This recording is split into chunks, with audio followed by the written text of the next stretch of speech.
ఎన్నికలే కాదు మళ్ళీ వచ్చే ఎన్నికల్లో కూడా కాంగ్రెస్ పార్టీ కనీసం 100 సీట్ల పైగా గెలుస్తుందన్నటువంటి మేము చెప్తూ వస్తున్న దానికి బలం చేకూర్చింది. అలా ఆనాడు కంటోన్మెంట్ ఎన్నిక కానీ వాళ్ళ జూబ్లీహిల్స్ ఎన్నిక కానీ కాంగ్రెస్ అభ్యర్థి గెలిచినారంటే ప్రజలు ముఖ్యమంత్రి పట్ల కాంగ్రెస్ ప్రభుత్వం ఇస్తున్నటువంటి సంక్షేమం పట్ల సంతృప్తిగా ఉన్నారనే మాట స్పష్టమైంది.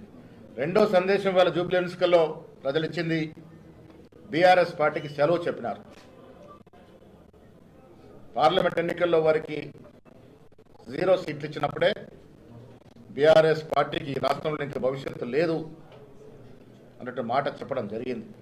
ఇవాళ కూడా జూబ్లీహిల్స్ ఎన్నికల్లో వారు సిట్టింగ్ సీటు ఓడిపోయినారంటే బీఆర్ఎస్ పార్టీకి ఈ రాష్ట్రంలో స్థానము లేదు అని మరొక సందేశాన్ని కూడా ఇవాళ ప్రజలు జూబ్లీహిల్స్ ప్రజలు ఇచ్చిన తీర్పు ద్వారా అర్థమవుతోంది.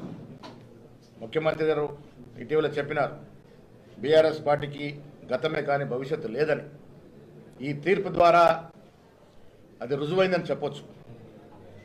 వచ్చే రోజుల్లో